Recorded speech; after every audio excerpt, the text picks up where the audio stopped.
repasando un poco lo que nosotros venimos viendo, hay dos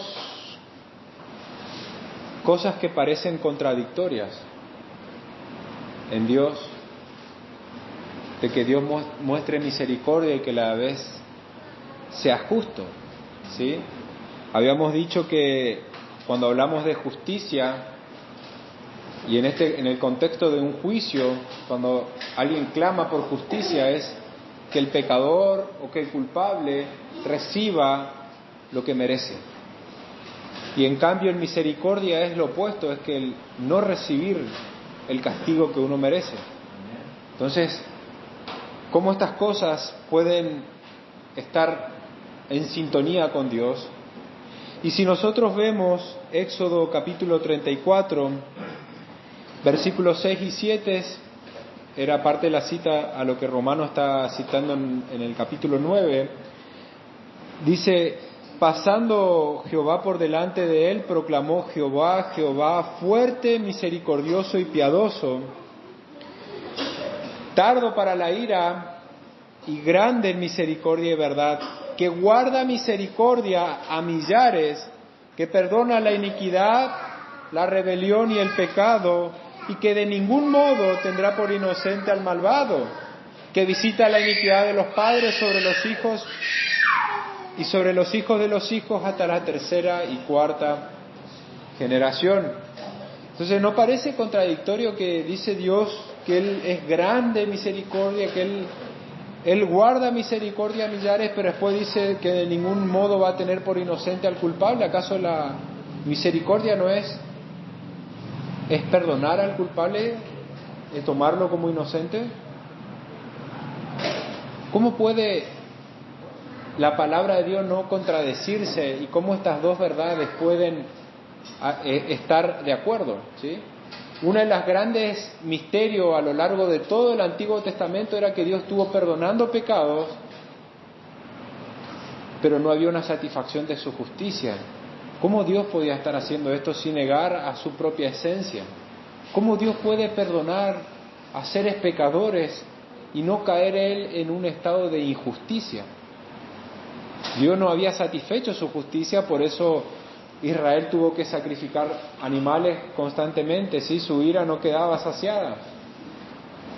Entonces, la pregunta cómo Dios puede ser justo y mostrar misericordia es una de las grandes preguntas que podemos hacernos acerca de Dios, y que Pablo nos responde en Romanos. Hay una cuestión clave que hace que Dios pueda mostrar misericordia sin ser injusto, y esto es lo que Pablo quiere dejar en claro. Pablo quiere dejar en claro que Dios no es injusto al perdonar a algunos y de condenar a otros. Sí es justo si condena, pero no es injusto al perdonar, ¿sí? Para los que no estuvieron anteriormente los que no estuvieron el domingo pasado, no escucharon, van a tener que esperar a desarrollar el mensaje para responder a esta pregunta, y los que estuvieron ya la saben. Hoy continuamos con Romanos capítulo 9, versículo 25, pero vamos a leer desde el versículo 18 para entrar en sintonía. Dice, versículo 18, de manera que de quien quiere, o sea Dios, ¿sí?, tiene misericordia, y al que quiere endurecer, endurece. Pero me dirás, ¿por qué pues inculpa? Porque ¿quién ha resistido a su voluntad? Mas antes, oh hombre, ¿quién eres tú para que alterques con Dios? ¿Dirá el vaso de barro al que lo formó, ¿por qué me has hecho así? ¿O no tiene potestad el alfarero sobre el barro para hacer de la misma masa un vaso de honra y otro de deshonra? ¿Y qué si Dios, queriendo mostrar su ira y hacer notorio su poder, soportó con mucha paciencia los vasos de ira preparados para destrucción? Y para hacer notorias las riquezas de su gloria la mostró para con los vasos de misericordia que Él preparó de antemano para gloria, a los cuales también ha llamado, a esto es, a nosotros, no solo a los judíos, sino también a los gentiles. Hasta ahí llegamos, ¿sí? Y continuamos hoy, versículo 25, como también en Oseas dice, está citando una parte del Antiguo Testamento, ¿sí? Llamaré pueblo mío al que no era mi pueblo, y a la no amada, amada. Y en el lugar donde se les dijo, vosotros no sois pueblo mío, allí serán llamados hijos del Dios viviente. También Isaías clama tocante a Israel: si fuera el número de los hijos de Israel como la arena del mar, tan solo el remanente será salvo, porque el Señor ejecutará su sentencia sobre la tierra en justicia y con prontitud. Y como antes dijo Isaías, si el Señor de los ejércitos no nos hubiera dejado descendencia, como Sodoma habríamos venido a ser, y a Gomorra seríamos semejante. ¿Qué pues diremos? Que los gentiles que no iban tras la justicia han alcanzado la justicia.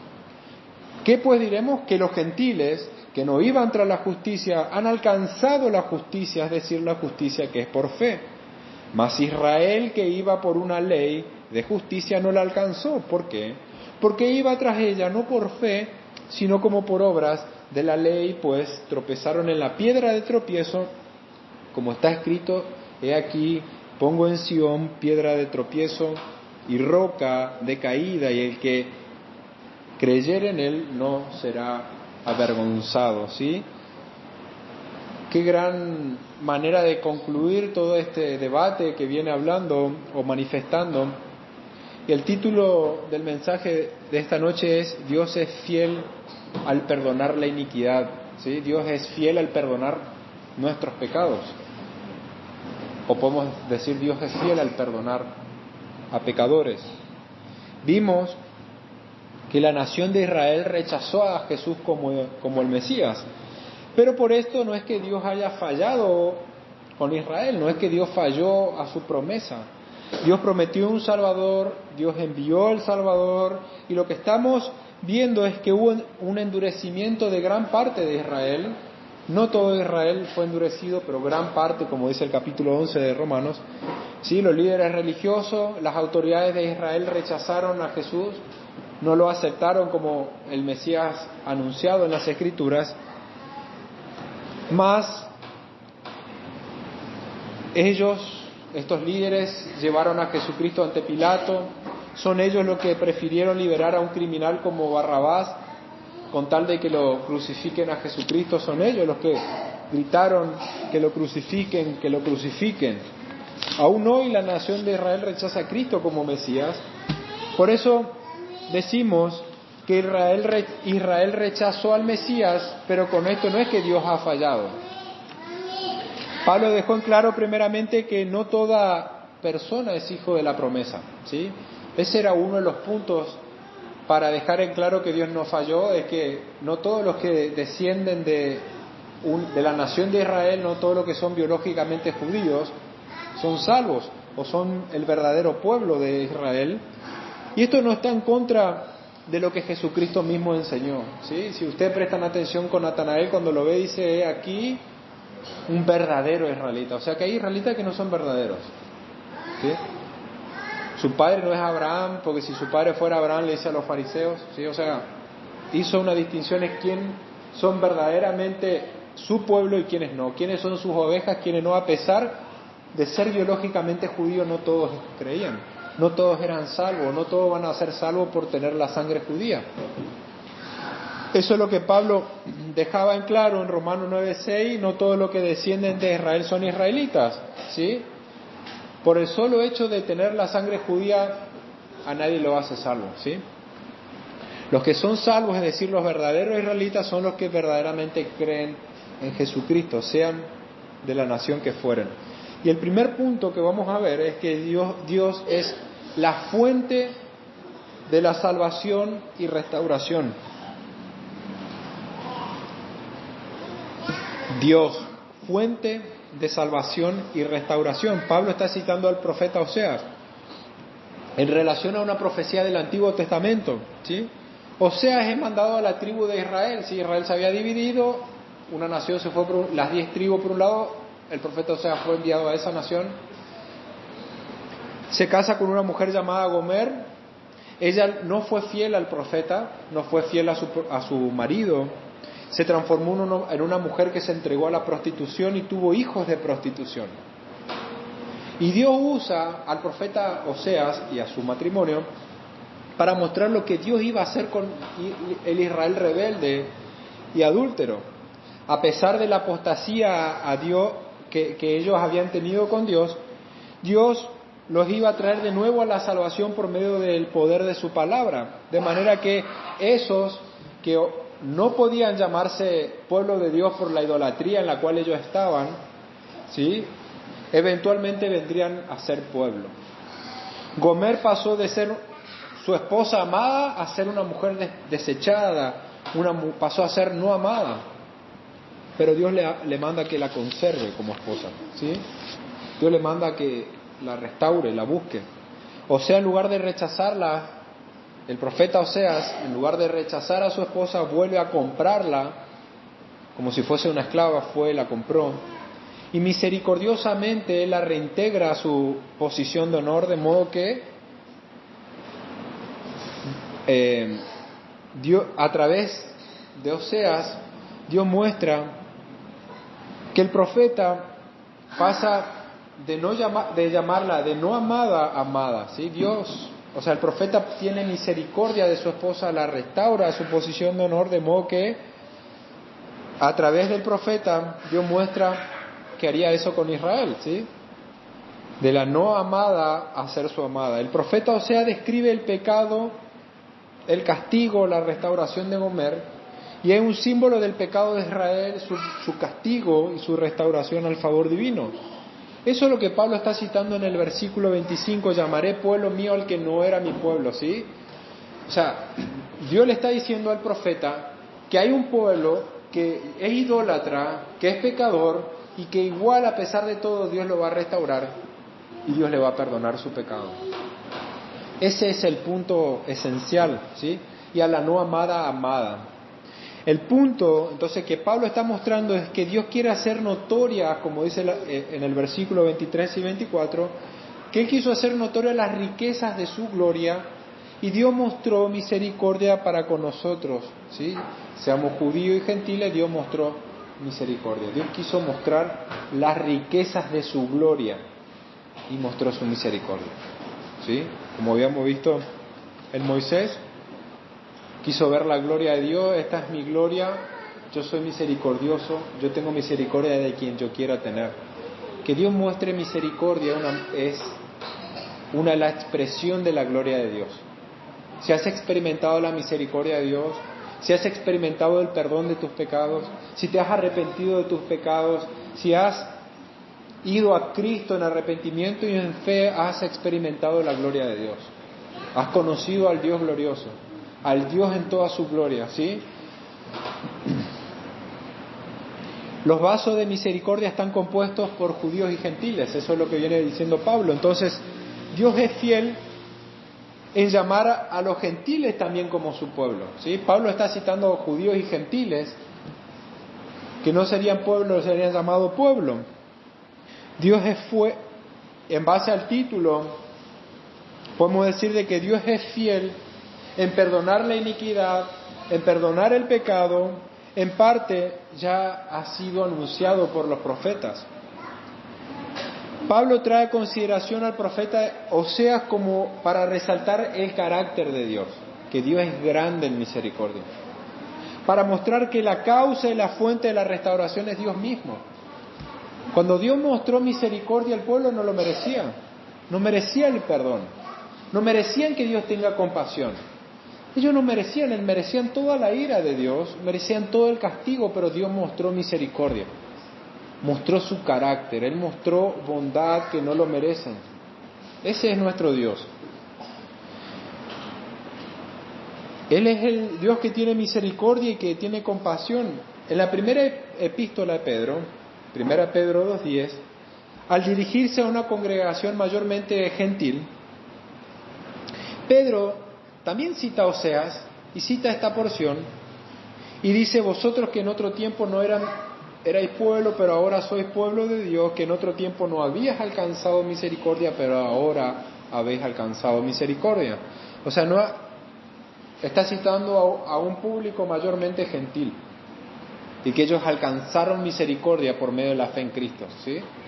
Entonces, nuevamente el punto central a rescatar acá es que Dios es misericordioso, Él es perdonador con judíos y con gentiles. A pesar de que sus criaturas se encuentran en un estado de miseria espiritual, en una situación de rechazo, en una situación que Dios no se pudiera complacer de nuestras vidas, porque toda nuestra vida es mugre delante de sus ojos, porque pensamos lo que no es bueno, porque hacemos lo que no es bueno, y a pesar de eso, el punto es que Dios tiene misericordia.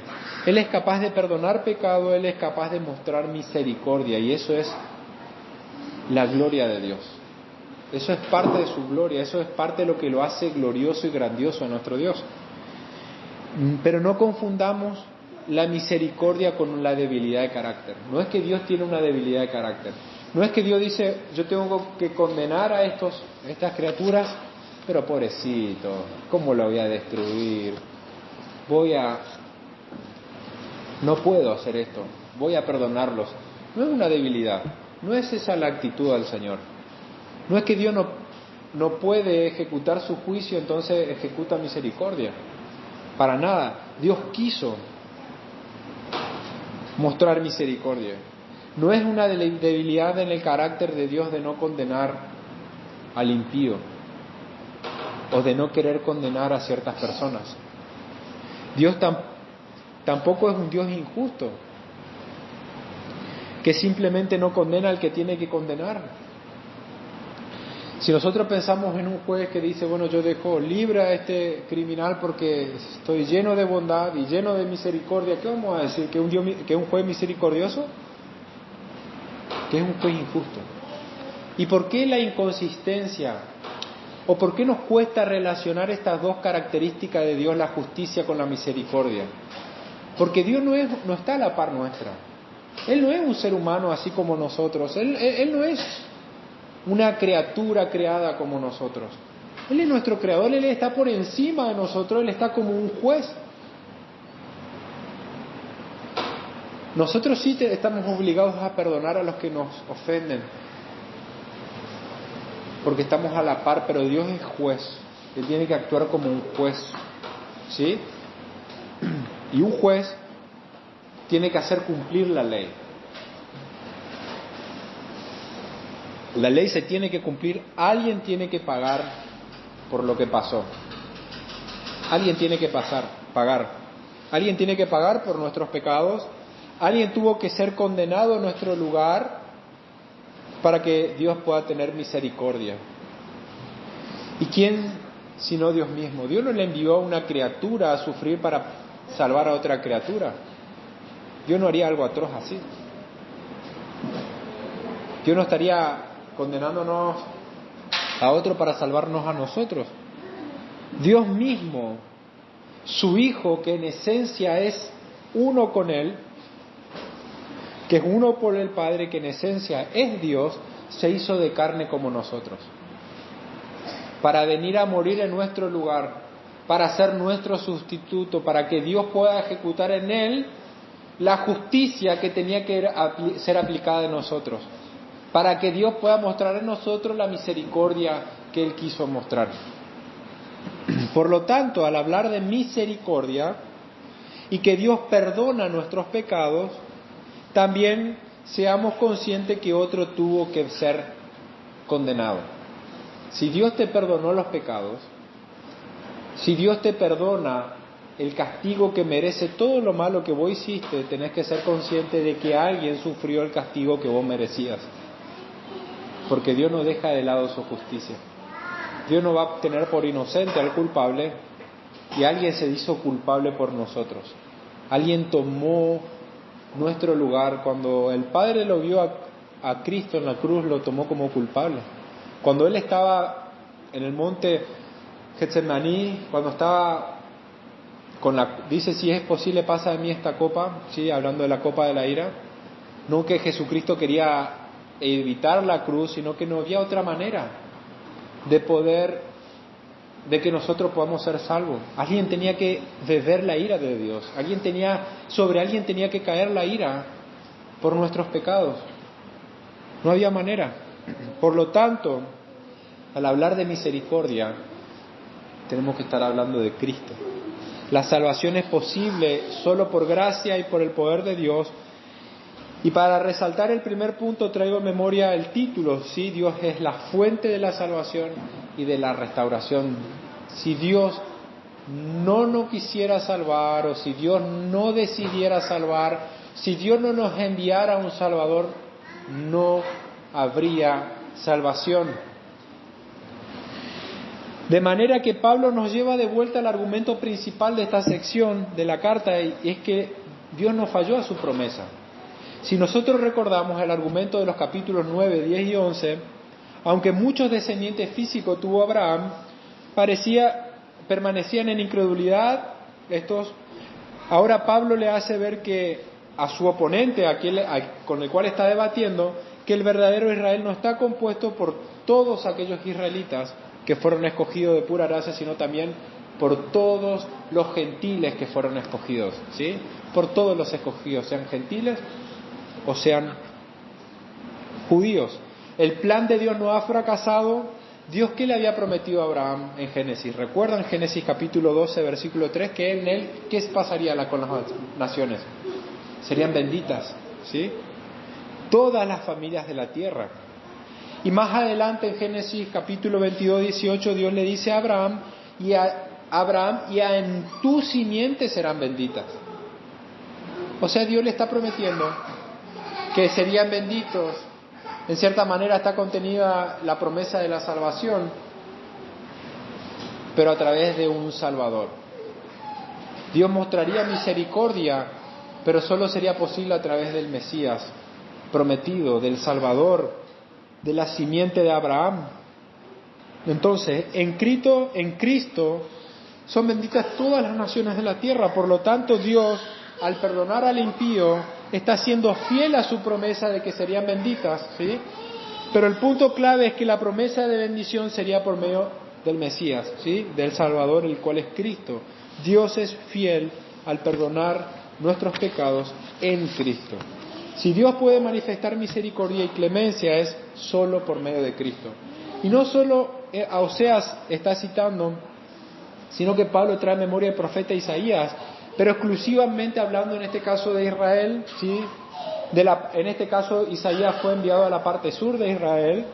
En aquel tiempo ellos serían llevados al cautiverio, y dice en Romanos 9:27 también Isaías clama tocante a Israel: si fuera el número de los hijos de Israel como la arena del mar, tan solo el remanente será salvo, porque el Señor ejecutará su sentencia sobre la tierra en justicia y con prontitud. Si Dios va a ejecutar su juicio, va a ejecutar su condena, pero Dios va a mostrar amor y clemencia, ¿sí?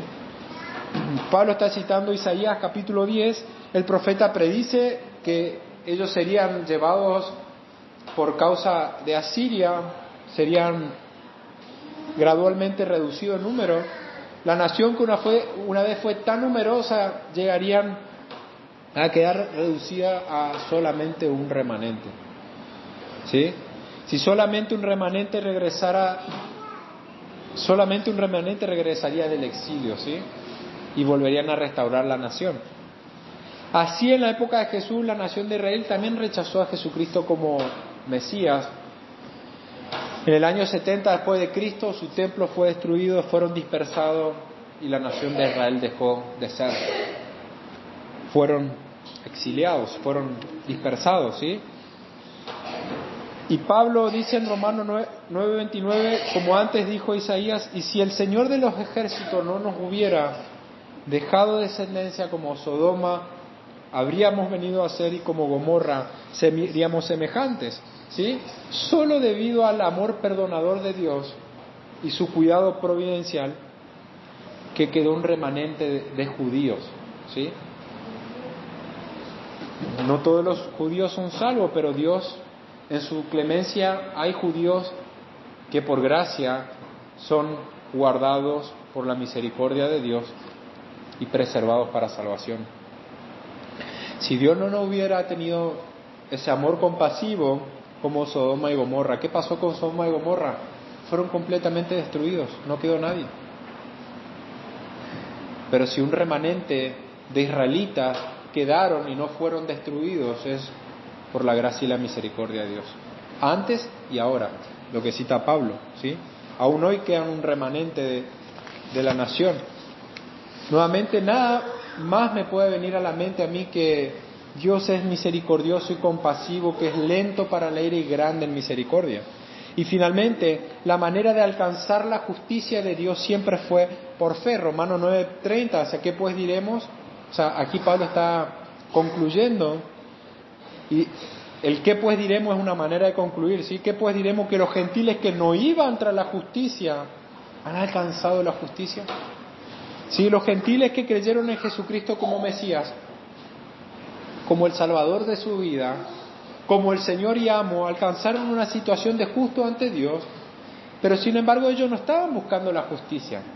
En todas las naciones en donde se dispersó el Evangelio, las naciones no estaban buscando la justicia delante de Dios, no estaban buscando ser rectos ante Dios, ni buscando el perdón de Dios como deberían buscar, estaban en tinieblas. Pero al escuchar el Evangelio de Dios, al escuchar la proclamación del Evangelio, reconocieron que eran pecadores, reconocieron que merecían el castigo de Dios, clamaron por misericordia, se arrepintieron y creyeron, ¿sí? Por la fe alcanzaron la justicia que Dios provee.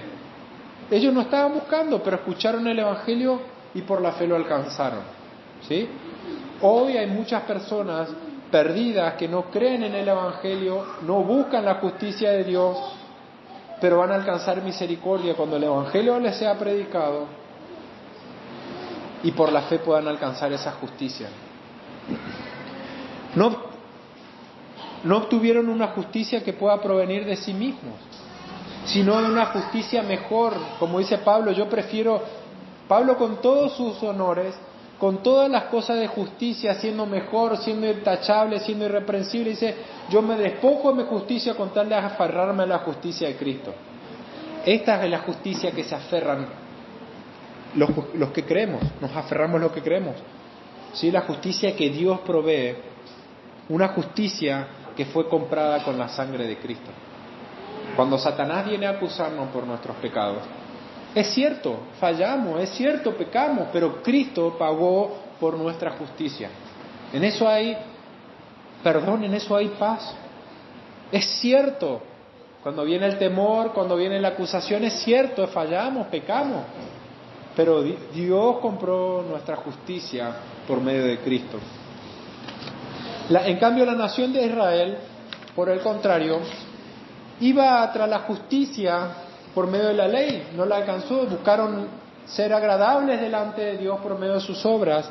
La ley que debía haberlos llevado a implorar perdón y misericordia ante Dios, ellos lo usaron como para poder concederle justicia, como si la ley pudiera a nosotros dejarnos en un estado de inocencia, como si la ley de Dios puede excusar nuestra culpa, puede quitar nuestra culpa. Para esto hay que negar el sentido de la ley.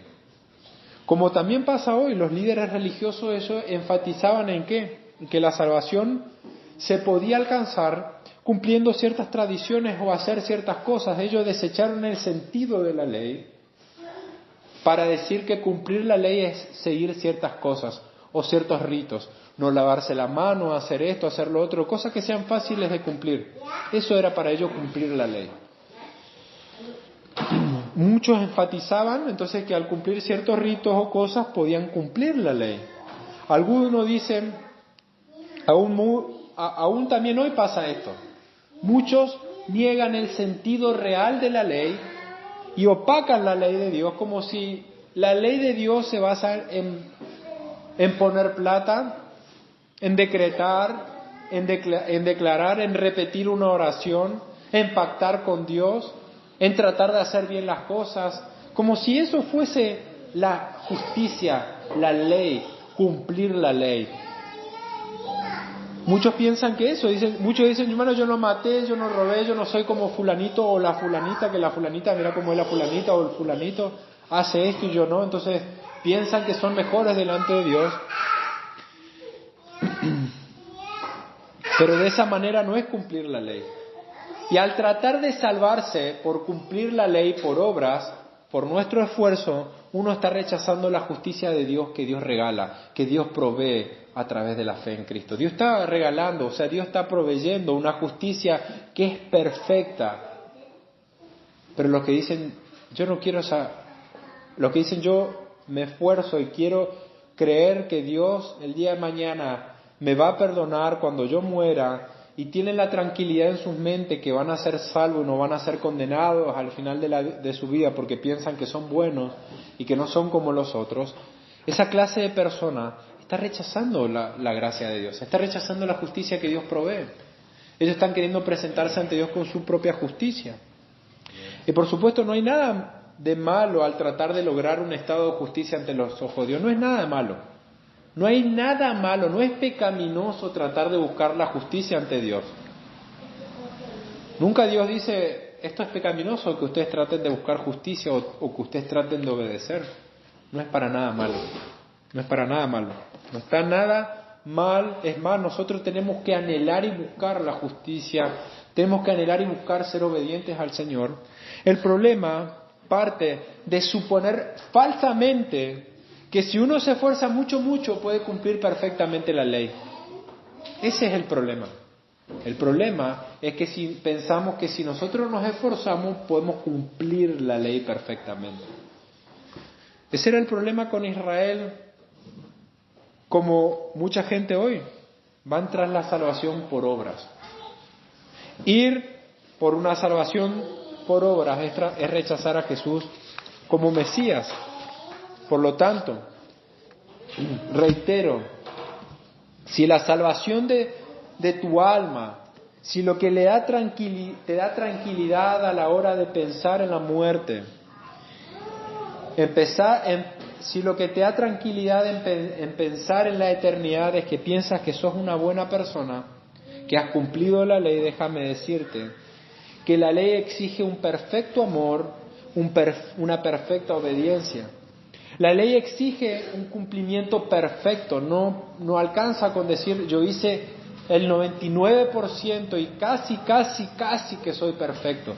Está bien que por ahí tengo un pensamiento malo, está bien que por ahí tengo una actitud mala, pero bueno, soy en casi todo bueno. No alcanza para la ley. Dios como un juez tiene que juzgar, y Santiago 2:10 dice, porque cualquiera que guardare toda la ley pero ofendiera en un punto, o sea, quebrantare en un punto, falla en un punto, ¿sí? La ley se hace culpable de todos. Entonces, si vos no cumpliste el 0,0001% de la ley, te haces culpable de transgredir la ley, ¿sí? El problema que se da con esto es que nosotros no somos perfectos, no nacimos perfectos y ya quebrantamos la ley, ya la rompimos, ya ofendimos a Dios, ya estamos en una situación de culpables. Y por más que de ahora en más cumplamos a la perfección la ley, ya estamos en una condición de culpables. Por eso es que necesitamos de un Salvador. La única manera que Dios puede perdonar nuestros pecados y tener misericordia de nosotros es poniendo a Cristo en la ecuación. Esa es la única manera que Dios no sea inconsistente con su propia esencia y carácter al perdonarnos. Dios es fiel al perdonar la iniquidad. Él prometió un Salvador y por medio de Él puede concedernos salvación. En Cristo, solamente en Cristo, por creer en Él, por depositar tu fe en Él, ¿sí? Serás salvo. Las naciones serían benditas por medio de Cristo. Él es fiel en perdonar. En Cristo Dios es justo y a la vez misericordioso. Cristo es el Hijo de Dios. Como dije, Él es en esencia Dios, Él se hizo carne, Él vivió una vida justa y Él murió en lugar de pecadores para poder perdonar sus pecados sin ser injusto y sin dejar de lado su justicia. Cristo, siendo inocente, cargó nuestro pecado. Él vino a ocupar el lugar de pecadores. Dios no lo trató como inocente. No tuvo ni una gota de misericordia cuando estaba en la cruz, sino que su justa ira fue derramada con toda severidad. Nosotros no nos imaginamos, fue más que un sufrimiento físico el de Cristo en la cruz. Él estaba soportando toda la ira de Dios por causa del pecado de su pueblo, para que así Dios pueda mostrar misericordia a aquellos que están unidos por la fe en Cristo. Si tienes fe en Cristo, la fe te une a Cristo, y eso tienes que saber. Si hay algo que tienes que saber en esta noche es que la fe te une a Cristo y con esto hace que tus pecados y tus culpas sean perdonadas porque Dios, ya por la fe, estás unido a Cristo y Dios te ve con la justicia de su Hijo. Dios ya condenó a alguien que a pesar de ser inocente tomó nuestra culpa y se hizo culpable por nosotros. Entonces Dios condenó al culpable, Cristo, con nuestros pecados, para mostrar misericordia en nosotros. Sí, por eso dice que Cristo al final nos dice, Él es piedra de tropiezo, ¿sí?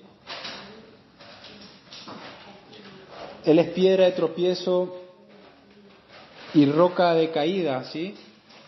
Para algunos Cristo es una locura, ¿sí? Para los judíos es una piedra de tropiezo. Para los judíos que buscan una salvación por obra, creer en una salvación por misericordia y solamente por medio de Cristo es una piedra de tropiezo. Para las personas que no creen, hablar de un perdón y hablar de Cristo es una locura. Pero para los que creen, para nosotros, ¿sí?, no vamos a ser avergonzados. Vamos a alcanzar la misericordia y la bondad de nuestro Dios. Cristo murió y pagó la deuda y resucitó para que Él pueda declararnos justos. Solo por la fe en Él es que somos justos. Y si hay algo que debe quedarnos claro en Romanos, es que la única manera de ser salvo es por medio de la fe en Cristo. Nuestro sustituto, nuestro Salvador, todos hemos pecado, todos lo rechazamos, todos nos rebelamos a su voluntad. Por lo tanto, si hay alguien que alcanza el perdón de Dios y puede alcanzar la paz que solamente Dios puede conceder, es solo una muestra de misericordia. Si la misericordia es algo que merecemos, ya no es misericordia. Que Dios muestre misericordia es parte de lo que Él lo hace misericordioso, es una muestra de su carácter. Por lo tanto, no es algo que merecemos, no es algo que Dios tiene misericordia por algo que hacemos, sino por su carácter. Dios puede mostrar a quien Él quiera, a quien quiera, porque es una muestra de su carácter.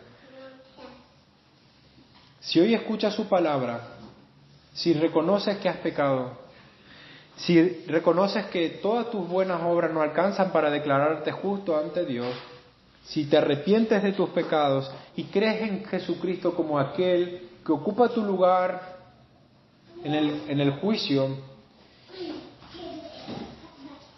y crees en Él como el Salvador y el Señor de tu vida, has alcanzado la misericordia de Dios. Y si has alcanzado la misericordia de Dios, déjame decirte que debes vivir con gratitud.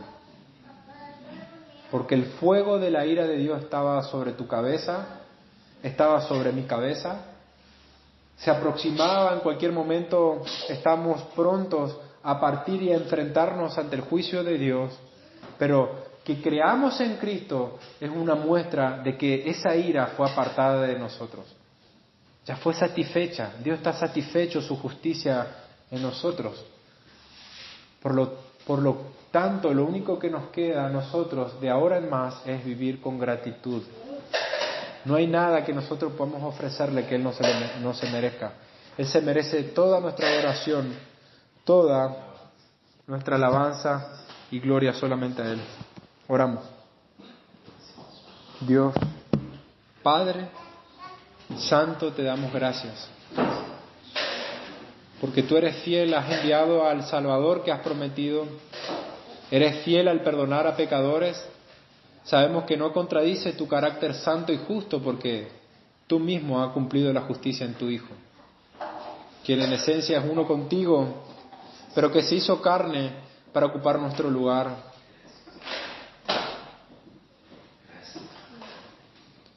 El Verbo, tu Hijo, no podía morir, pero se hizo carne para morir en nuestro lugar.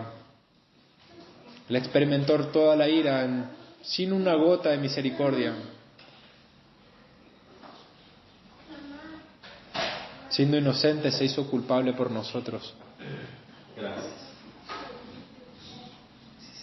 Gracias por Cristo.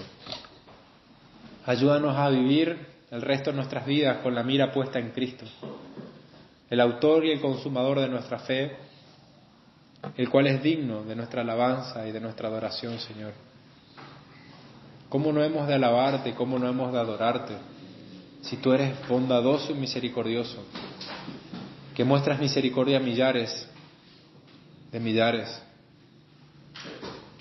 Gracias. Y te clamo en esta noche también por Campo Largo, por esta ciudad, por aquellos que están perdidos, que no son pueblo tuyo, para que ellos puedan ser llamados pueblo tuyo, para aquellos que aún están perdidos, sin buscar justicia y sin buscar misericordia, sin buscar nada, pero que al escuchar el Evangelio puedan ver a Cristo y alcanzar el perdón. También te pedimos por aquel pueblo, por aquellos hermanos que están perdidos en el error, aunque quizás creen verdaderamente en Cristo, no están conociéndolo verdaderamente y en plenitud. Aún quizás están en error. Y por su sanidad, por su restauración, por sus vidas pedimos y clamamos, Señor, para que los traigas completamente a la luz. Te alabamos, Padre, y te damos la gloria solamente a ti, por medio de Cristo nuestro Señor. Amén.